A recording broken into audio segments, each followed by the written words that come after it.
ਅੱਜ ਦੀ ਇਸ ਖਾਸ ਪੇਸ਼ਕਸ਼ ਦੇ ਵਿੱਚ ਟੋਰਾਂਟੋ ਤੋਂ ਮੈਂ ਹਾਂ ਜਸਲੀਨ ਕੌਰ। ਅੱਜ ਸਾਡੇ ਖਾਸ ਮਹਿਮਾਨ ਹਨ ਸੀਰਤ ਕੌਰ ਗਿੱਲ, ਜਿਨ੍ਹਾਂ ਨੇ ਹਾਲ ਹੀ ਦੇ ਵਿੱਚ ਆਪਣੀ ਪਹਿਲੀ ਕਿਤਾਬ ਲਿਖੀ ਹੈ one amazing Sikh at a time. ਇਸ ਸੰਬੰਧੀ ਕਰਾਂਗੇ ਉਹਨਾਂ ਦੇ ਨਾਲ ਗੱਲਬਾਤ। ਸਤਿ ਸ਼੍ਰੀ ਅਕਾਲ ਜੀ, ਬਹੁਤ ਬਹੁਤ ਸਵਾਗਤ ਹੈ ਤੁਹਾਡਾ। ਸਤਿ ਸ਼੍ਰੀ ਅਕਾਲ ਜਸਲੀਨ ਜੀ। ਜੀ ਸੀਰਤ ਜੀ, this is your first book one amazing sikh at a time। ਸਭ ਤੋਂ ਪਹਿਲਾਂ ਅਸੀਂ ਤੁਹਾਡੇ ਤੋਂ ਜਾਨਣਾ ਚਾਹਾਂਗੇ ਕਿ ਜਿਹੜੀ ਇਹ ਕਿਤਾਬ ਹੈ ਕਿਸ ਉੱਤੇ ਆਧਾਰਿਤ ਹੈ, ਕੀ ਟੌਪਿਕ ਹੈ ਕਿਤਾਬ ਦਾ?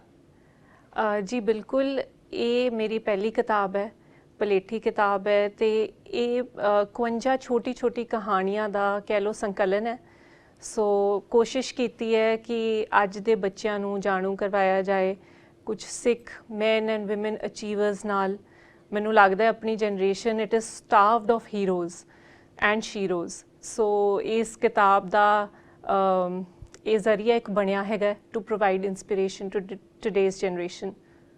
ਜੀ, ਸੋ ਤੁਹਾਨੂੰ ਕਿਸ ਤਰ੍ਹਾਂ ਸ਼ੌਂਕ ਆਇਆ ਕਿ ਅਸੀਂ ਕਿਤਾਬ ਲਿਖੀਏ? ਇੰਸਪੀਰੇਸ਼ਨ ਕਿੱਥੋਂ ਮਿਲੀ ਤੁਹਾਨੂੰ? ਹਾਂਜੀ, ਮੇਰਾ ਲਿਖਣ ਦਾ ਸਫ਼ਰ ਤਾਂ ਕੁਝ ਸਾਲ ਪਹਿਲਾਂ ਸ਼ੁਰੂ ਹੋ ਗਿਆ ਸੀ। ਮੈਂ ਮਿਡਲ ਸੈਕਸ਼ਨਸ 'ਚ ਲਿਖਦੀ ਹੁੰਦੀ ਸੀ ਕੁਝ ਅਖਬਾਰਾਂ ਦੇ, ਜਿਸ ਤਰ੍ਹਾਂ ਕਿ ਹਿੰਦੁਸਤਾਨ ਟਾਈਮਸ, ਦ ਟ੍ਰਿਬਿਊਨ ਹੋਇਆ ਜਾਂ ਦ ਹਿੰਦੂ। ਅਤੇ ਉਹਦੇ 'ਚ ਮੇਰੇ ਕੋਲ ਫਲੈਕਸੀਬਿਲਿਟੀ ਸੀ, 700-800 ਸ਼ਬਦਾਂ ਦਾ ਕੈਨਵਸ ਸੀਗਾ ਅਤੇ ਵੱਖ-ਵੱਖ ਵਿਸ਼ੇ ਬਾਰੇ ਗੱਲ ਕਰਨ ਦਾ ਮੌਕਾ ਮਿਲਦਾ ਰਿਹਾ। ਲੇਕਿਨ ਜੇ ਕਿਤਾਬ ਦੀ ਗੱਲ ਕਰੀਏ ਤਾਂ ਇੱਕ ਛੋਟੇ ਜਿਹੇ ਇੰਸੀਡੈਂਟ ਤੋਂ ਟ੍ਰਿਗਰ ਹੋਇਆ ਸੀ। ਉਹ ਸੀ ਕਿ ਸਾਡੀ ਬੱਚੀ ਹੈਗੀ ਹੈ, ਹੁਣ 8 ਸਾਲਾਂ ਦੀ ਹੈ। ਉਦੋਂ 2-3 ਸਾਲ ਪਹਿਲਾਂ ਦੀ ਗੱਲ ਹੈ ਅਤੇ ਘਰ ਆਈ ਸਕੂਲ ਤੋਂ ਅਤੇ ਕਹਿੰਦੀ ਕਿ ਮਮਾ ਪਾਪਾ ਸਕੂਲ ਨਾ ਆਉਣ ਕਿਉਂਕਿ ਕੁਝ ਬੱਚੇ ਮੇਰੀ ਕਲਾਸ ਵਿੱਚ ਜੋਕਸ ਕਰੈਕ ਕਰਦੇ ਨੇ, ਹੱਸਦੇ ਨੇ ਪੱਗ ਦੇਖ ਕੇ। ਸੋ ਮੈਨੂੰ ਬੜੀ ਹੈਰਾਨਗੀ ਹੋਈ ਕਿਉਂਕਿ ਉਹ ਚੰਡੀਗੜ੍ਹ ਦਾ ਇੱਕ ਸਕੂਲ ਸੀ ਅਤੇ ਪੰਜਾਬ ਦੇ ਕੈਪੀਟਲ 'ਚ ਜੇ ਇੱਕ ਬੱਚੇ ਨੇ ਇਹੋ ਜਿਹੀ ਗੱਲ ਮਹਿਸੂਸ ਕੀਤੀ ਤਾਂ ਬਾਹਰਲੇ ਮੁਲਕਾਂ 'ਚ ਤਾਂ ਬਹੁਤ ਆਈਡੈਂਟੀਟੀ ਇਸ਼ੂਜ਼ ਆਉਂਦੇ ਹੀ ਆਉਂਦੇ ਨੇ। ਸੋ ਮੇਰਾ ਮਕਸਦ ਕਿਸੇ ਕਿਸਮ ਦਾ ਪ੍ਰਚਾਰ ਕਰਨ ਦਾ ਨਹੀਂ ਹੈ, ਨਾ ਉਨੀ ਉਮਰ ਹੈ ਅਤੇ ਨਾ ਜ਼ਿੰਦਗੀ ਦਾ ਤਕਾਜ਼ਾ ਹੈ। ਲੇਕਿਨ ਮੈਂ ਆਪਣਾ ਹਾਰਟ ਬੀਤੀ ਐਕਸਪੀਰੀਅੰਸ ਸ਼ੇਅਰ ਕਰਨਾ ਚਾਹੁੰਦੀ ਹਾਂ, ਜਿਹੜਾ ਮੈਨੂੰ ਲੱਗਿਆ it worked for me, it worked for my children. ਅਸੀਂ ਕੀ ਕੀਤਾ, ਹਰ ਰੋਜ਼ ਸ਼ਾਮ ਨੂੰ ਇੱਕ ਪਰਸਨੈਲਿਟੀ ਲੈਂਦੇ ਸੀ, ਕੋਈ ਵੀ ਸਿੱਖ ਮੈਨ ਔਰ ਵੂਮਨ ਹੂ ਲੁਕਡ ਲਾਈਕ ਅਸ, ਜਿਹਦੇ ਨਾਲ ਬੱਚੀ ਕਨੈਕਟ ਕਰ ਸਕੇ, ਰਿਲੇਟ ਕਰ ਸਕੇ। ਅਤੇ ਉਹਨਾਂ ਬਾਰੇ ਅਸੀਂ ਪੜ੍ਹਦੇ ਸੀ, ਕੁਝ ਇੰਟਰਨੈਟ ਤੋਂ, ਕੁਝ ਸਿੱਖ ਇਨਸਾਈਕਲੋਪੀਡੀਆਜ਼ ਨੇ ਘਰੇ ਮੇਰੇ ਫਾਦਰ ਇਨ ਲਾਅ ਦੀਆਂ, ਅਤੇ ਉਹਨਾਂ 'ਚੋਂ ਇਨਫੋਰਮੇਸ਼ਨ ਲੈਂਦੇ ਸੀ, ਉਹਨਾਂ ਦੀ ਜ਼ਿੰਦਗੀ ਦੀ ਕਹਾਣੀ ਬਾਰੇ ਪੜ੍ਹਦੇ ਸੀ। ਅਤੇ ਹੌਲੀ ਹੌਲੀ ਇਹ ਹਰ ਰੋਜ਼ ਇੱਕ ਕਹਾਣੀ ਦਾ ਸਿਲਸਿਲਾ, ਇੱਕ ਰੂਟੀਨ ਸੈੱਟ ਹੋ ਗਿਆ। ਅਤੇ ਮੇਰੇ ਦਿਮਾਗ 'ਚ ਆਇਆ ਕਿ ਜੇ ਮੈਂ ਐਜ਼ ਅ ਮਦਰ ਲੋੜ ਮਹਿਸੂਸ ਕੀਤੀ ਇਹੋ ਜਿਹੀ ਕਿਤਾਬ ਦੀ ਅਤੇ ਮਾਰਕੀਟ 'ਚ ਨਹੀਂ ਮਿਲੀ, ਅਤੇ ਸ਼ਾਇਦ ਮੇਰੇ ਵਰਗੇ ਹੋਰ ਵੀ ਪੇਰੈਂਟਸ ਹੋਣਗੇ। ਸੋ ਹੌਲੀ ਹੌਲੀ ਇਹ ਇੱਕ ਕਿਤਾਬ ਦਾ ਰੂਪ ਲੈਣ ਲੱਗ ਗਈ ਅਤੇ ਫਿਰ ਮੈਂ ਸੋਚਿਆ I should come out with it, ਅਤੇ ਉਹਦਾ ਨਾਮ ਰੱਖਿਆ one amazing Sikh at a time. Absolutely I agree ਕਿ ਡੈਫੀਨੇਟਲੀ ਇਸ ਤਰ੍ਹਾਂ ਬਹੁਤ ਪੇਰੈਂਟਸ ਹੋਣਗੇ ਜੋ ਆਪਣੇ ਬੱਚਿਆਂ ਨੂੰ ਇਹਦੀ ਇੰਪੋਰਟੈਂਸ ਬਾਰੇ ਦੱਸਣਾ ਚਾਹੁੰਦੇ ਨੇ। ਬਟ ਬਹੁਤ ਹੈਰਾਨੀ ਵਾਲੀ ਗੱਲ ਹੈ ਕਿ ਖਾਸ ਕਰਕੇ ਚਲੋ ਬਾਹਰ ਤੇ ਅਸੀਂ ਫੇਸ ਕਰਦੇ ਹਾਂ ਕਈ ਵਾਰੀ ਅਜਿਹੀ ਸਿਚੁਏਸ਼ਨ ਜਿੱਥੇ ਲੋਕਾਂ ਨੂੰ ਸਾਡੇ ਕਲਚਰ ਬਾਰੇ ਨਹੀਂ ਪਤਾ, ਪਰ ਹੈਰਾਨੀ ਦੀ ਔਰ ਮਨਭਾਗੀ ਵਾਲੀ ਗੱਲ ਹੈਗੀ ਹੈ ਕਿ ਆਪਣੀ ਕੰਟਰੀ ਦੇ ਵਿੱਚ ਔਰ ਸਪੈਸ਼ਲੀ ਚੰਡੀਗੜ੍ਹ ਦੇ ਵਿੱਚ ਇਸ ਤਰ੍ਹਾਂ ਦਾ ਇੰਸੀਡੈਂਟ ਹੋਇਆ ਹੈ। ਹਾਂਜੀ, ਇਹ ਹੈ ਤਾਂ ਬਹੁਤ ਅਨਫੋਰਚੂਨੇਟ, ਪਰ ਮੈਨੂੰ ਲੱਗਦਾ ਇਹ ਜਿਹੜੇ ਆਈਡੈਂਟੀਟੀ ਇਸ਼ੂਜ਼ ਹੈ ਕਿਸੇ ਨਾ ਕਿਸੇ ਰੂਪ ਵਿੱਚ ਹਰ ਕੋਈ ਫੇਸ ਕਰਦਾ। ਯਾਨੀ ਕਿ ਮੈਂ ਕਿੰਨਾ ਕੁ ਬਲੈਂਡ ਕਰਾਂ ਕਿ ਮੇਰੀ ਆਈਡੈਂਟੀਟੀ ਸੰਭਲੀ ਵੀ ਰਵੇ ਅਤੇ ਮੈਂ ਆਈਸੋਲੇਟ ਨਾ ਹੋਵਾਂ। ਸੋ ਇਸ ਕ੍ਰੋਸ ਰੋਡ 'ਤੇ ਆਪਣੇ 'ਚੋਂ ਸਾਰੇ ਵੀ ਫਾਈਂਡ ਆਰ ਸੈਲਵਸ ਦੇਅਰ। ਸੋ ਇਹ ਧਰਮ ਨੇ ਆਪਾਂ ਨੂੰ ਵਿਲੱਖਣਤਾ ਦਿੱਤੀ ਹੈ, ਇੱਕ ਨਿਆਰਾਪਣ ਦਿੱਤਾ ਹੈ। ਸੋ ਉਸ ਚੀਜ਼ ਦਾ ਬੱਚੇ ਮਾਣ ਕਰਨ, ਵੀ ਸ਼ੁੱਡ ਫੀਲ ਪ੍ਰਾਈਡ। ਉਸ ਕ੍ਰੋਸ ਰੋਡ 'ਤੇ ਜੇ ਆਪਾਂ ਖੜ੍ਹੇ ਹਾਂ, so we know what is the right thing to do. ਇਹ ਕਿਤਾਬ ਉਹ ਕੋਸ਼ਿਸ਼ ਕਰਦੀ ਹੈ।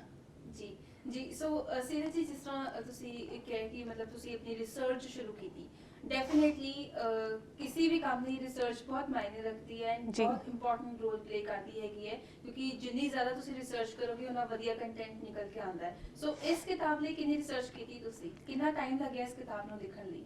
ਹਾਂਜੀ, ਇਹ ਬਹੁਤ ਅੱਛਾ ਕੁਐਸਚਨ ਹੈ ਤੁਹਾਡਾ। ਸੋ ਕੁਝ ਚਿਹਰੇ ਨੇ ਜਿਹੜੇ ਬਹੁਤ ਵੈਲ ਨੋਨ ਨੇ, ਉਹਨਾਂ ਬਾਰੇ ਬੜੀ ਇਨਫੋਰਮੇਸ਼ਨ ਪਈ ਹੈ, ਕਿਤਾਬਾਂ ਵੀ ਨੇ, ਪਰ ਕੁਝ ਇਹੋ ਜਿਹੀ ਮਹਾਨ ਸ਼ਖਸੀਅਤਾਂ ਵੀ ਨੇ ਜਿਹੜੀਆਂ ਮੈਂ ਕਹਾਂਗੀ ਕਿ ਹਿਸਟਰੀ ਵਿੱਚ ਛਿਪੀਆਂ ਹੋਈਆਂ ਨੇ। ਸੋ ਉਹਨਾਂ ਬਾਰੇ ਅਨਫੋਰਚੂਨੇਟਲੀ ਬੜੀ ਘੱਟ ਇਨਫੋਰਮੇਸ਼ਨ ਮੈਨੂੰ ਇੰਟਰਨੈਟ ਤੇ ਮਿਲੀ, ਕੋਈ ਕੰਟੈਂਪਰੇਰੀ ਕਿਤਾਬਾਂ ਵੀ ਨਹੀਂ ਸੀ। ਲੇਕਿਨ ਜਿਹੜੇ ਸਿੱਖ ਇਨਸਾਈਕਲੋਪੀਡੀਆਜ਼ ਨੇ, ਖਜ਼ਾਨਾ ਨੇ ਇਨਫੋਰਮੇਸ਼ਨ ਦਾ, ਉਸ 'ਚ ਬੜਾ ਕੁਛ ਹੈ। ਪੰਜਾਬੀ ਯੂਨੀਵਰਸਿਟੀ ਦੀ ਲਾਇਬ੍ਰੇਰੀ 'ਚ ਬਹੁਤ ਸੋਹਣੀਆਂ ਕਿਤਾਬਾਂ ਪਈਆਂ। ਸੋ ਆਪਣੇ ਰਿਚ ਇਤਿਹਾਸ ਬਾਰੇ ਤਾਂ ਬਹੁਤ ਲਿਟਰੇਚਰ ਹੈ, ਪਰ ਇਹੋ ਜਿਹਾ ਕੁਛ ਨਹੀਂ ਜਿਹੜਾ ਅੱਜ ਦਾ ਯੂਥ ਜਾਂ ਅੱਜ ਦੇ ਬੱਚੇ ਉਹਦੇ ਨਾਲ ਕਨੈਕਟ ਕਰ ਸਕਣ, ਜੁੜ ਸਕਣ।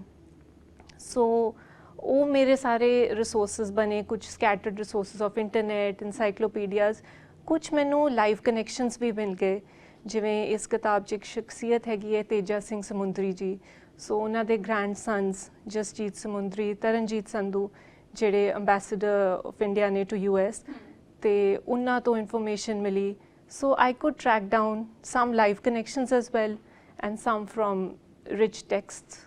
ਜੀ ਜੀ, ਸੋ ਇਹ ਕਿਤਾਬ ਜਿਹੜੀ ਹੈ ਬਹੁਤ ਅਹਿਮ ਭੂਮਿਕਾ ਨਿਭਾਏਗੀ ਅੱਜ ਦੇ ਨੌਜਵਾਨਾਂ ਨੂੰ ਆਪਣੇ ਸੱਭਿਆਚਾਰ ਦੇ ਨਾਲ ਜੋੜਨ ਲਈ। ਸੋ ਬਹੁਤ ਮਾਇਨੇ ਰੱਖਦਾ ਹੈ ਕਿ ਕਿਹੜੀਆਂ ਸ਼ਖਸੀਅਤਾਂ ਤੁਸੀਂ ਇਸ ਕਿਤਾਬ ਦੇ ਵਿੱਚ ਸ਼ਾਮਿਲ ਕੀਤੀਆਂ ਨੇ ਜਿਨ੍ਹਾਂ ਦਾ ਤੁਸੀਂ ਜ਼ਿਕਰ ਕੀਤਾ ਹੈ। ਹਾਂਜੀ, ਸੋ ਸ਼ਖਸੀਅਤਾਂ ਤਾਂ ਬਹੁਤ ਨੇ, ਮੈਨੂੰ ਲੱਗਦਾ ਹੈ ਕਿ ਕੁਆਂਟੀਫਾਈ ਵੀ ਨਹੀਂ ਕਰ ਸਕਦੇ, ਇੱਕ ਨੰਬਰ ਵੀ ਨਹੀਂ ਦੇ ਸਕਦੇ। ਪਰ ਇਹ ਸਿਰਫ ਸ਼ੁਰੂਆਤ ਹੈ, ਤਾਂ ਮੈਂ 51 ਦਾ ਨੰਬਰ ਲਿਆ ਤੇ ਕੋਸ਼ਿਸ਼ ਸੀਗੀ ਕਿ ਹਰ ਤਰ੍ਹਾਂ ਦੀ ਸ਼ਖਸੀਅਤ ਹੋਵੇ from all walks of life. ਕਿਉਂਕਿ ਜਿਹੜਾ ਸਿੱਖ ਹੈ ਉਹ ਸਿਰਫ ਇੱਕ ਫੌਜੀ ਜਾਂ ਕਿਸਾਨ ਨਹੀਂ ਹੈ, ਉਹ ਆਰਟਿਸਟ ਵੀ ਹੈ, ਰਾਈਟਰ ਵੀ ਹੈ, ਪੇਂਟਰ ਵੀ ਹੈ, ਸਾਇੰਟਿਸਟ ਵੀ ਹੈਗਾ ਹੈ, ਡਾਕਟਰ ਵੀ ਹੈ। ਸੋ ਜੈਂਡਰ ਬੈਲੈਂਸ ਰੱਖਣ ਦੀ ਵੀ ਕੋਸ਼ਿਸ਼ ਕੀਤੀ। ਸੋ ਜਿੱਥੇ ਤੁਸੀਂ ਅੰਮ੍ਰਿਤਾ ਪ੍ਰੀਤਮ ਜੀ ਨੂੰ ਮਿਲੋਗੇ, ਤੁਸੀਂ ਮਹਾਰਾਣੀ ਜਿੰਦਾ ਨੂੰ ਵੀ ਮਿਲੋਗੇ ਇਸ ਕਿਤਾਬ 'ਚ, ਦਿਲਜੀਤ ਦੋਸਾਂਝ ਹੈ ਤਾਂ ਭਾਈ ਵੀਰ ਸਿੰਘ ਵੀ ਹੈ। ਸੋ ਵੱਖ-ਵੱਖ ਕਿਰਦਾਰ ਨੇ, ਕੁਝ ਕੰਟੈਂਪਰੇਰੀ, ਕੁਝ ਹਿਸਟਰੀ ਤੋਂ। ਜੀ ਜੀ, ਜਿਸ ਤਰ੍ਹਾਂ ਤੁਸੀਂ ਕਿਹਾ ਕਿ ਤੁਸੀਂ ਰੋਜ਼ ਸ਼ਾਮ ਨੂੰ ਇੱਕ ਕਰੈਕਟਰ ਪਿਕ ਕਰਦੇ ਸੀ ਤੇ ਉਹਦੇ ਬਾਰੇ ਪੜ੍ਹਦੇ ਸੀਗੇ ਜੀ। ਸੋ ਜਿਹੜਾ ਕਿਤਾਬ ਲਿਖਣ ਦਾ ਸਿਲਸਿਲਾ ਸ਼ੁਰੂ ਹੋਇਆ ਤੁਹਾਡੀ ਬੇਟੀ ਦੇ ਇਨਸੀਡੈਂਟ ਦੇ ਜੀ। ਨਾਲ। ਸੋ ਕੀ ਤੁਸੀਂ ਉਹਨੂੰ ਆਪਣੇ ਨਾਲ ਬਿਠਾਇਆ ਜਦੋਂ ਤੁਸੀਂ ਰਿਸਰਚ ਵਰਕ ਕਰ ਰਹੇ ਸੀ? ਕਿੰਨਾ ਕੁ ਇਨਵੋਲਵਮੈਂਟ ਤੁਸੀਂ ਉਹਦੀ ਰੱਖੀ ਤਾਂ ਕਿ ਉਹ ਵੀ ਇਸ ਬਾਰੇ ਜਾਣੇ, ਔਰ ਉਹਦਾ ਫੇਵਰਿਟ ਕਰੈਕਟਰ ਕੀ ਨਿਕਲ ਕੇ ਆਇਆ ਅਖੀਰ ਦੇ ਵਿੱਚ? ਹਾਂਜੀ, ਬਹੁਤ ਸੋਹਣਾ ਕੁਐਸਚਨ ਹੈ ਤੁਹਾਡਾ।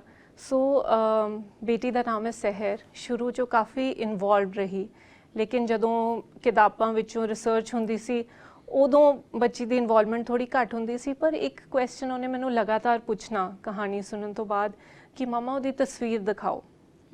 ਸੋ ਜੇ ਅਸੀਂ ਡਾਕਟਰ ਗਗਨਦੀਪ ਕੌਰ ਦੀ ਗੱਲ ਕਰੀਏ, ਵੈਕਸੀਨ ਗੋਡ ਮਦਰ ਨੇ ਜਿਹੜੇ, ਤਾਂ ਉਹਨੇ ਆਹੀ ਕਹਿਣਾ ਮੈਨੂੰ ਤਸਵੀਰ ਦਿਖਾਓ ਹੁੰਦੀ।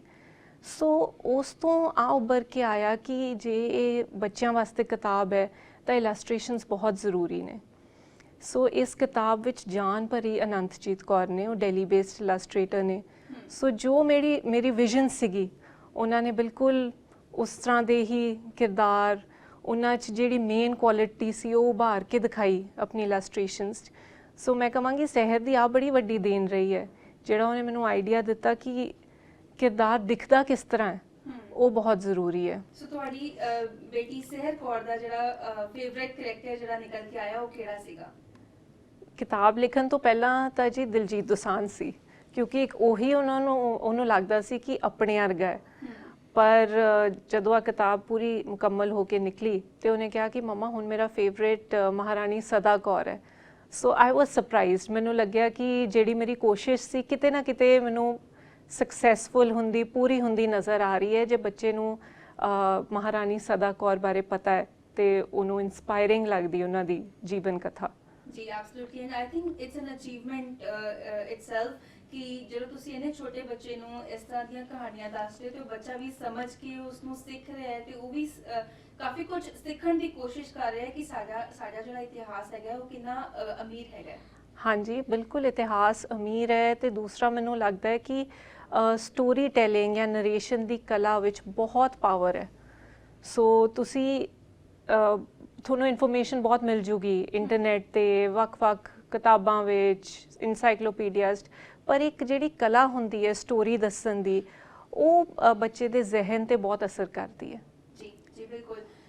ਸੀਰਤ ਜੀ, ਮੈਂ ਇੱਕ ਗੱਲ ਕਹਿਣਾ ਚਾਹਾਂਗੀ ਕਿ ਜਿਹੜੀ ਪੰਜਾਬੀ ਲਿਟਰੇਚਰ ਹੈਗੀ ਹੈ ਉਹ ਬਹੁਤ ਵੱਡੀ ਹੈ ਐਂਡ ਆਈ ਡੋਂਟ ਥਿੰਕ, ਸ਼ਾਇਦ ਮੈਨੂੰ ਲੱਗਦਾ ਹੈ ਕਿ ਜ਼ਿਆਦਾ ਲੋਕਾਂ ਨੇ ਇਸ ਨੂੰ ਨਹੀਂ ਪੜ੍ਹਿਆ। ਕਈਆਂ ਨੇ ਬਹੁਤ ਜ਼ਿਆਦਾ ਵੀ ਪੜ੍ਹਿਆ ਪਰ ਕਈਆਂ ਨੇ ਸ਼ਾਇਦ ਨਹੀਂ ਵੀ ਪੜ੍ਹਿਆ। ਸੋ ਜਦੋਂ ਤੁਸੀਂ ਆਪਣੀ ਕਿਤਾਬ ਲਿਖ ਰਹੇ ਸੀ, ਜਦੋਂ ਤੁਸੀਂ ਰਿਸਰਚ ਕਰ ਰਹੇ ਸੀ, ਤੁਹਾਨੂੰ ਲੱਗਿਆ ਕਿ ਹਲੇ ਵੀ ਇਸ ਖੇਤਰ, ਇਸ ਸੈਕਟਰ ਦੇ ਵਿੱਚ, ਇਸ ਇੰਡਸਟਰੀ ਦੇ ਵਿੱਚ ਬਹੁਤ ਕੁਝ ਲਿਆਉਣ ਦੀ ਲੋੜ ਹੈਗੀ ਹੈ, ਕਾਫੀ ਚੀਜ਼ਾਂ ਦਾ ਜ਼ਿਕਰ ਕਰਨ ਦੀ ਲੋੜ ਹੈਗੀ ਹੈ, ਤਾਂ ਕਿ ਅਸੀਂ ਜਿਹੜੇ ਆਪਣੇ ਬੱਚੇ ਨੇ ਉਹਨਾਂ ਨੂੰ ਸੱਭਿਆਚਾਰ ਦੇ ਨਾਲ ਜੋੜ ਸਕੀਏ, ਕਿਉਂਕਿ ਜਿਹੜੀ ਸਾਡੀ ਅੱਜ ਦੀ ਪੀੜ੍ਹੀ ਹੈ ਉਹ ਕਾਫੀ ਵਾਂਝੀ ਹੈਗੀ ਹੈ ਇਹਨਾਂ ਸਭ ਚੀਜ਼ਾਂ ਤੋਂ। ਜੀ ਬਿਲਕੁਲ, ਤੁਹਾਡੀ ਗੱਲ ਬਿਲਕੁਲ ਸਹੀ ਹੈ। ਇਨਫੈਕਟ ਜੇ ਮੈਂ ਪੂਰੀ ਸੱਚਾਈ ਨਾਲ ਕਹਾਂ, ਕਈ ਕਿਰਦਾਰ ਮੈਨੂੰ ਵੀ ਨਹੀਂ ਪਤਾ ਸੀਗੇ। ਸੋ ਰਿਸਰਚ ਕਰਦੇ ਹੋਏ ਮੈਨੂੰ ਪਤਾ ਲੱਗੇ ਕਿ ਇਹਨਾਂ ਨੇ ਕੀ ਕੁਛ ਨਹੀਂ ਦਿੱਤਾ ਆਪਣੀ ਕੌਮ ਨੂੰ, ਇਸ ਦੁਨੀਆ ਨੂੰ। ਤਾਂ ਜੇ ਅਸੀਂ ਭਾਈ ਵੀਰ ਸਿੰਘ ਦੀ ਫਰਜ਼ ਕਰੋ ਗੱਲ ਕਰੀਏ, ਸੋ ਅੱਜ ਦੀ ਕੌਮ ਕਿਸ ਤਰ੍ਹਾਂ ਉਹਨਾਂ ਨਾਲ ਜੁੜ ਸਕਦੀ ਹੈ ਜਾਂ ਉਹਨਾਂ ਦੀ ਲਿਖਤਾਂ ਕਿਸ ਤਰ੍ਹਾਂ ਪੜ੍ਹੂਗੀ, ਪਹਿਲਾਂ ਉਹਨਾਂ ਨੂੰ ਜਾਣੂ ਕਰਵਾਇਆ ਜਾਵੇ ਕਿ ਉਹ ਸੀਗੇ ਕੌਣ, ਉਹਨਾਂ ਨੇ ਕਿਹੜੇ ਵਿਸ਼ਿਆਂ ਬਾਰੇ ਲਿਖਿਆ। ਜਾਂ ਜੇ ਬੜੇ ਕੰਟੈਂਪਰਰੀ ਅੱਜ ਦੇ ਬਰਨਿੰਗ ਇਸ਼ੂਜ਼ ਨੇ, ਜੈਂਡਰ ਇਕੁਆਲਿਟੀ ਦੀ ਗੱਲ ਕਰੀਏ, ਤੇ ਉਹ ਜੇ ਬੱਚਾ ਆਪਣੇ ਧਰਮ ਨੂੰ ਸਮਝੇ ਤਾਂ ਉਹਨੂੰ ਪਤਾ ਲੱਗੂਗਾ ਕਿ ਗੁਰੂ ਸਾਹਿਬਾਨ ਨੇ ਤਾਂ ਕਦੋਂ ਦੀਆਂ ਆ ਗੱਲਾਂ ਸਿਰਫ ਕੀਤੀਆਂ ਹੀ ਨਹੀਂ, ਪਰ ਐਕਸ਼ਨ ਲਿਆ ਉਹਨਾਂ 'ਤੇ। ਬੀਬੀ ਭਾਗਪਰੀ ਹੋਏ ਜਾਂ ਮਾਤਾ ਖੀਵੀ ਹੋਏ, ਉਹ ਜ਼ਮਾਨਿਆਂ ਦੇ ਵਿੱਚ ਬਿਲਕੁਲ ਅੱਗੇ ਲੱਗ ਕੇ ਉਹ ਆਏ। ਪੋਲੀਟੀਕਲ ਸੋਸ਼ਲ ਇਸ਼ੂਜ਼ ਜਿਹੜੇ ਬਰਨਿੰਗ ਸੀ, ਇਕੱਲੇ ਬੰਦਿਆਂ ਨੇ ਨਹੀਂ ਉਹਨਾਂ ਨੂੰ ਚੁੱਕਿਆ, ਨਾਲ ਨਾਲ ਔਰਤਾਂ ਨੇ ਮੋਢੇ ਨਾਲ ਮੋਢਾ ਜੋੜ ਕੇ ਉਹਨਾਂ ਵਿੱਚ ਯੋਗਦਾਨ ਦਿੱਤਾ। ਸੋ ਮੈਨੂੰ ਲੱਗਦਾ ਕਿ ਅੱਜ ਦੀ ਜੇ ਪ੍ਰੋਬਲਮਸ ਸਮਝਣ ਲਈ, ਉਹਨਾਂ ਦੇ ਸੋਲਿਊਸ਼ਨਸ ਕੱਢਣ ਲਈ ਆਪਾਂ ਥੋੜ੍ਹਾ ਪਿੱਛੇ ਜਾ ਕੇ ਦੇਖੀਏ ਤਾਂ ਬੜਾ ਕੁਛ ਹੈ ਪੰਜਾਬੀ ਇਤਿਹਾਸ ਵਿੱਚ, ਲਿਟਰੇਚਰ ਵਿੱਚ, ਬਹੁਤ ਕੁਛ ਹੈ ਜਿਹੜਾ ਆਪਾਂ ਨੂੰ ਸਿਖਾ ਸਕਦਾ ਹੈ। ਐਬਸੋਲੂਟਲੀ। ਸੀਰਤ ਜੀ, ਅਸੀਂ ਆਪਣੀ ਗੱਲਬਾਤ ਦਾ ਸਿਲਸਿਲਾ ਇਸੇ ਤਰ੍ਹਾਂ ਜਾਰੀ ਰੱਖਾਂਗੇ, ਪਰ ਫਿਲਹਾਲ ਸਮਾਂ ਹੋ ਗਿਆ ਇੱਕ ਛੋਟੀ ਜਿਹੀ ਬ੍ਰੇਕ ਦਾ। ਬ੍ਰੇਕ ਤੋਂ ਬਾਅਦ ਜਲਦ ਹਾਜ਼ਰ ਹੁੰਦੇ ਹਾਂ।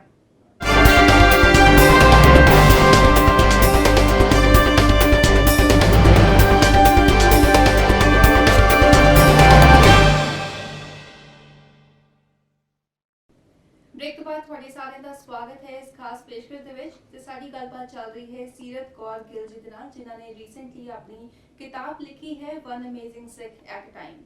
ਸੀਰਤ ਜੀ, ਸੋ ਅਸੀਂ ਤੁਹਾਡੀ ਕਿਤਾਬ ਬਾਰੇ ਚਰਚਾ ਕਰ ਰਹੇ ਸੀਗੇ। ਪਰਿਵਾਰ ਤੁਹਾਡਾ ਸ਼ੁਰੂ ਤੋਂ ਲਿਟਰੇਚਰ ਦੇ ਨਾਲ ਜੁੜਿਆ ਰਿਹਾ ਹੈ, ਤੇ ਡੈਫੀਨੇਟਲੀ ਘਰ ਦੇ ਵਿੱਚ ਲਿਖਣ ਤੇ ਪੜ੍ਹਨ ਦਾ ਜਿਹੜਾ ਰਿਵਾਜ ਹੈ ਉਹ ਸ਼ੁਰੂ ਤੋਂ ਹੀ ਰਿਹਾ ਹੋਏਗਾ। ਕਿੰਨੀ ਕੁ ਮਦਦ ਤੁਹਾਨੂੰ ਮਿਲੀ ਇਸ ਕਿਤਾਬ ਨੂੰ ਲਿਖਣ ਦੇ ਵਿੱਚ ਤੇ ਰਿਸਰਚ ਵਰਕ ਦੇ ਵਿੱਚ? ਹਾਂਜੀ, ਮੈਨੂੰ ਲੱਗਦਾ ਹੈ ਕਿ ਲਿਖਣ ਦੀ ਗੁੜਤੀ ਹੀ ਮੈਨੂੰ ਆਪਣੇ ਨਾਨਾ ਜੀ ਤੋਂ ਮਿਲੀ। ਹਾਸ ਵਿਅੰਗ ਦੇ ਪ੍ਰਸਿੱਧ ਲੇਖਕ ਸੀਗੇ ਡਾਕਟਰ ਗੁਰਨਾਮ ਸਿੰਘ ਧੀਰ, ਜਿਨ੍ਹਾਂ ਨੂੰ ਚਾਚਾ ਚੰਡੀਗੜ੍ਹੀਆ ਨਾਮ ਨਾਲ ਜਾਣਿਆ ਜਾਂਦਾ ਸੀ। ਤੇ ਉਸ ਤੋਂ ਬਾਅਦ ਇਹ ਕਿੱਤਾ ਸਾਂਭਿਆ ਮੇਰੇ ਮਦਰ ਨੇ, ਬੱਬੂ ਧੀਰ ਜੀ ਨੇ, ਜਿਹੜੇ ਕਿ ਅਜੀਤ ਨਿਊਜ਼ਪੇਪਰ ਵਿੱਚ ਵੀਕਲੀ ਕਾਲਮ ਵੀ ਲਿਖਦੇ ਨੇ।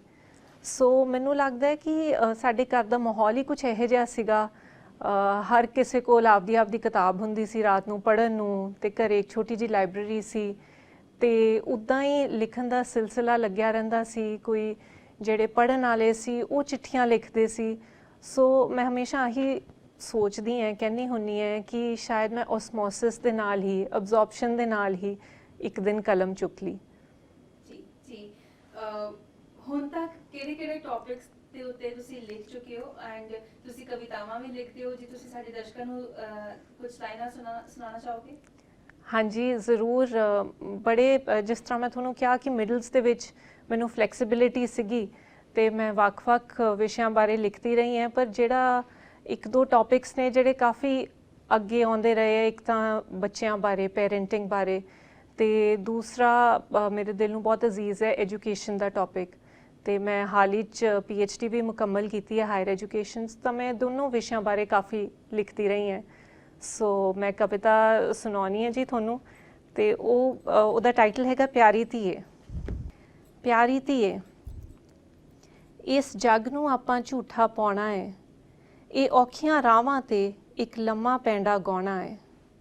ਉਹ ਤੇਰੇ ਜੰਮਣ 'ਤੇ ਨਿੱਕਾ ਜਿਹਾ ਮੂੰਹ ਬਣਾਉਣਗੇ, ਆਪਾਂ ਲੱਡੂ ਵੰਡ ਉਹਨਾਂ ਦਾ ਢਿੱਡ ਰਜਾਉਣਾ ਹੈ। ਉਹ ਤੇਰੇ ਵਿਆਹ ਲਈ ਪੈਸੇ ਜੋੜਨਗੇ, ਆਪਾਂ ਪੜ੍ਹ ਲਿਖ ਕੇ ਆਪਣਾ ਭਵਿੱਖ ਚਮਕਾਉਣਾ ਹੈ। ਦੋ ਸੋਨੇ ਦੇ ਕੜੇ ਪਾ ਕੇ ਉਹ ਹੱਥਕੜੀ ਪਹਿਨਾਉਣਗੇ, ਆਪਾਂ ਖੁਦ ਨੂੰ ਸੋਨੇ ਜਿਹਾ ਬਣਾਉਣਾ ਹੈ। ਉਹ ਸ਼ਾਇਦ ਤੇਰੀ ਕਦਰ ਪਾ ਨਾ ਸਕਣ ਧੀਏ, ਪਰ ਤੂੰ ਆਪਣਾ ਮੁੱਲ ਪਾਉਣਾ ਹੈ। ਇਹ ਯੁੱਧ ਹੈ ਤਾਂ ਯੁੱਧ ਸਹੀ, ਤੂੰ ਇਸ ਲੜਾਈ ਵਿੱਚ ਸਵੈਮ ਯੋਧਾ ਨਿਖਰ ਕੇ ਆਉਣਾ ਹੈ। ਕਹਿ ਗਏ ਨਾਨਕ, ਸੋ ਕਿਉਂ ਮੰਦਾ ਆਖੀਏ ਜਿਸ ਜੰਮੇ ਰਾਜਾਨ, ਇਸ ਕਲਯੁਗ ਵਿੱਚ ਆਪਾਂ ਬਾਬਾ ਨਾਨਕ ਯਾਦ ਕਰਾਉਣਾ ਹੈ। ਉਹ ਕਹਿਣਗੇ ਲੋੜੀ ਪਹਿਲੇ ਪੁੱਤ ਦੀ, ਇਸ ਅੱਗ ਵਿੱਚ ਝੁਲਸੀ ਨਾ, ਇਹਦੀ ਗਰਮਾਇਸ਼ ਨੂੰ ਸਮਝ ਤਪਿਸ਼ ਹੀਰੇ ਵਾਂਗ ਤਰਾਸ਼ੇ ਜਾਣਾ ਹੈ। ਇੱਕ ਐਸਾ ਦਿਨ ਆਵੇ ਜਦ ਖੜਨ ਲੋਕ ਕਤਾਰਾਂ 'ਚ ਤੇ ਮੰਗਣ ਸੁੱਖਾਂ ਬੇਟੀਆਂ ਪਾਉਣ ਵਾਸਤੇ ਕੁਝ ਐਸਾ ਮੰਦਰ ਬਣਾਉਣਾ ਹੈ ਜਿੱਥੇ ਅਣਜੰਮੀਆਂ ਧੀਆਂ ਨਾਲੀਆਂ ਵਿੱਚ ਨਾ ਸੁੱਟੀਆਂ ਜਾਣ। ਇੱਕ ਐਸਾ ਸਵਰਗ ਬਣਾਉਣਾ ਹੈ। ਆਪਾਂ ਧੀਏ ਇਹਨਾਂ ਨੂੰ ਬਾਬਾ ਨਾਨਕ ਯਾਦ ਕਰਾਉਣਾ ਹੈ। ਤੁਰ ਮਾਂ ਨਾਲ ਇੱਕ ਲੰਮਾ ਪੈਂਡਾ ਗਾਉਣਾ ਹੈ। ਧੰਨਵਾਦ ਜੀ। Very nice, beautiful and Thank you. It's a very good message ਇੱਕ ਡਾਟਰ ਨੂੰ ਪੇਰੈਂਟਸ ਵੱਲੋਂ। ਜੀ ਬਿਲਕੁਲ। ਕਿਤਾਬ ਤੇ ਵਾਪਸ ਆਵਾਂਗੇ। ਹਾਂਜੀ, ਇਸ ਕਿਤਾਬ ਨੂੰ ਰਿਲੀਜ਼ ਹੋਏ 2 ਮਹੀਨੇ ਹੋ ਚੁੱਕੇ ਨੇ, ਹੁਣ ਤੱਕ ਲੋਕਾਂ ਵੱਲੋਂ ਕਿੰਨਾ ਸਹਿਯੋਗ ਮਿਲਿਆ? ਮੈਂ ਸ਼ੁਕਰਗੁਜ਼ਾਰ ਹਾਂ ਜੀ, ਬਹੁਤ ਸਹਿਯੋਗ ਮਿਲਿਆ ਹੈ। ਇਨਫੈਕਟ ਬੜਾ ਮਾਣ ਮਹਿਸੂਸ ਹੁੰਦਾ ਹੈ ਜਦੋਂ ਦੁਨੀਆ ਦੇ ਵੱਖ-ਵੱਖ ਕੋਨਿਆਂ 'ਚੋਂ ਪੇਰੈਂਟਸ ਆਪਣੇ ਬੱਚਿਆਂ ਦੀ ਤਸਵੀਰਾਂ ਭੇਜਦੇ ਆ ਕਿਤਾਬ ਪੜ੍ਹਦਿਆਂ ਦੀ। ਸੋ ਮੇਰੀ ਪਲੇਠੀ ਪੁਸਤਕ ਹੈ ਤਾਂ ਮੈਨੂੰ ਬਾਹਲੀਆਂ ਉਮੀਦਾਂ ਨਹੀਂ ਸੀਗੀਆਂ, ਪਰ ਬਹੁਤ ਵਧੀਆ ਐਕਸਪੀਰੀਅੰਸ ਰਿਹਾ। ਸੀਰਤ ਜੀ, ਇਹਨੂੰ ਕਿ ਜਿਹੜੀ ਰਾਈਟਿੰਗ ਹੈ ਉਹ ਕਦੀ ਵੀ ਪਲਾਨ ਨਹੀਂ ਕੀਤੀ ਜਾਂਦੀ। ਤੁਸੀਂ ਪਹਿਲਾਂ ਨਹੀਂ ਸੋਚ ਸਕਦੇ ਕਿ ਮੈਂ ਇਹ ਲਿਖਣਾ ਹੈ ਤੇ ਇਹ ਲਿਖਣਾ ਹੈ ਜੀ। ਤੇ ਤੁਸੀਂ ਹੁਣ ਤੱਕ definitely this is your first book ਔਰ ਹੁਣ ਤੱਕ ਤੁਸੀਂ ਕਾਫੀ ਕੁਝ ਲਿਖਦੇ ਆਏ ਹੋ। ਹੁਣ ਅੱਗੇ ਆਉਣ ਵਾਲੇ ਸਮੇਂ ਦੇ ਵਿੱਚ ਤੁਸੀਂ ਸੋਚਿਆ ਕਿ ਤੁਸੀਂ ਹੋਰ ਕਿਤਾਬਾਂ ਲਿਖੋਗੇ? ਹਾਂਜੀ, ਇਹ ਬੜਾ ਮੁਸ਼ਕਿਲ ਜਿਹਾ ਸਵਾਲ ਹੈ। ਕੋਸ਼ਿਸ਼ ਤਾਂ ਮੇਰੀ ਰਹੇਗੀ ਕਿ ਆ ਲਿਖਣ ਦਾ ਸਫ਼ਰ ਚੱਲਦਾ ਰਹੇ, ਪਰ ਜਿਸ ਤਰ੍ਹਾਂ ਤੁਸੀਂ ਬੜੀ ਸੋਹਣੀ ਗੱਲ ਕਹੀ, you don't know when inspiration strikes, so when it does I will definitely write. ਜੀ, we look forward to it. And ਅਖੀਰ ਦੇ ਵਿੱਚ ਲੋਕੀ ਇਹ ਕਿਤਾਬ ਕਿੱਥੋਂ ਲੈ ਸਕਦੇ ਨੇ ਔਰ ਕੀ ਸੁਨੇਹਾ ਤੁਸੀਂ ਸਾਡੇ ਦਰਸ਼ਕਾਂ ਨੂੰ ਦੇਣਾ ਚਾਹੋਗੇ? ਇਹ ਕਿਤਾਬ ਜੀ ਹਰ ਐਮਾਜ਼ੋਨ ਪਲੇਟਫਾਰਮ ਤੇ ਅਵੇਲੇਬਲ ਹੈਗੀ ਹੈ, ਹਰ ਕੰਟਰੀ ਦੇ। ਇੰਡੀਆ ਦੇ ਵਿੱਚ ਤੁਸੀਂ ਕਿਸੇ ਵੀ ਬੁੱਕ ਸਟੋਰ ਤੋਂ ਲੈ ਸਕਦੇ ਹੋ, ਤੇ ਬਾਹਰਲੇ ਦੇਸ਼ਾਂ ਦੇ ਵਿੱਚ ਤੁਹਾਨੂੰ ਪੇਪਰਬੈਕ ਕਾਪੀਜ਼ ਮਿਲ ਜਾਣਗੀਆਂ। ਹਾਰਡਬੈਕ ਕਾਪੀਜ਼ ਲਈ ਪਲੀਜ਼ ਪਬਲਿਸ਼ਰ ਹੈਗੇ ਨੇ ਦ ਬਰਾਊਜ਼ਰ, ਉਹਨਾਂ ਨੂੰ ਕੰਟੈਕਟ ਕਰੋ। ਜੀ, ਬਹੁਤ ਬਹੁਤ ਧੰਨਵਾਦ ਤੁਹਾਡਾ ਸਾਡੇ ਨਾਲ ਜੁੜਨ ਦੇ ਲਈ ਅਤੇ ਆਪਣੀ ਕਿਤਾਬ ਬਾਰੇ ਸਾਡੇ ਨਾਲ, ਸਾਡੇ ਦਰਸ਼ਕਾਂ ਦੇ ਨਾਲ ਜਾਣਕਾਰੀ ਸਾਂਝੀ ਕਰਨ ਲਈ। Thank you so much and we wish you good luck. Thank you Jasleen ji, the pleasure ਵਾਸ ਮਾਈਨ। ਸਤਿ ਸ਼੍ਰੀ ਅਕਾਲ। ਸਤਿ ਸ਼੍ਰੀ ਅਕਾਲ ਜੀ। So one amazing Sikh at a time ਦੇ ਵਿੱਚ ਮੰਨੀਆਂ ਪ੍ਰਮੰਨੀਆਂ ਪੰਜਾਬੀ ਸ਼ਖਸੀਅਤਾਂ ਦਾ ਜ਼ਿਕਰ ਕੀਤਾ ਗਿਆ ਹੈ ਤੇ ਬੱਚਿਆਂ ਨੂੰ, ਨੌਜਵਾਨਾਂ ਨੂੰ ਆਪਣੇ ਸੱਭਿਆਚਾਰ ਦੇ ਨਾਲ ਜੋੜਨ ਦੀ ਕੋਸ਼ਿਸ਼ ਕੀਤੀ ਗਈ ਹੈ। ਉਮੀਦ ਕਰਦੇ ਹਾਂ ਕਿ ਤੁਸੀਂ ਸਾਰੇ ਇਸ ਕਿਤਾਬ ਨੂੰ ਵੱਧ ਚੜ ਕੇ ਸਹਿਯੋਗ ਅਤੇ ਪਿਆਰ ਦਿਓਗੇ ਤਾਂ ਜੋ ਸਾਡੇ ਪੰਜਾਬੀ ਸਾਹਿਤ ਦੇ ਵਿੱਚ ਅਜਿਹੀਆਂ ਕਹਾਣੀਆਂ ਸ਼ਾਮਿਲ ਹੁੰਦੀਆਂ ਰਹਿਣ। ਸੋ ਇਹ ਸੀ ਸਾਡੀ ਅੱਜ ਦੀ ਖਾਸ ਪੇਸ਼ਕਸ਼। ਜੇਕਰ ਤੁਹਾਡਾ ਕੋਈ ਸਵਾਲ ਹੈ ਜਾਂ ਫਿਰ ਆਪਣਾ ਕੋਈ ਵਿਚਾਰ ਤੁਸੀਂ ਸਾਡੇ ਨਾਲ ਸਾਂਝਾ ਕਰਨਾ ਚਾਹੁੰਦੇ ਹੋ ਤੇ ਸਾਨੂੰ ਜ਼ਰੂਰ ਲਿਖ ਕੇ ਭੇਜੋ feedback@ptcnetwork.com ਤੇ। ਮਿਲਾਂਗੇ ਅਗਲੇ ਹਫਤੇ, ਉਦੋਂ ਤੱਕ ਲਈ ਮੈਨੂੰ ਦਿਓ ਇਜਾਜ਼ਤ ਤੇ ਦੇਸ਼ ਦੁਨੀਆ ਦੀਆਂ ਖਬਰਾਂ ਲਈ ਤੁਸੀਂ ਬਣੇ ਰਹੋ PTC ਨਿਊਜ਼ ਦੇ ਨਾਲ।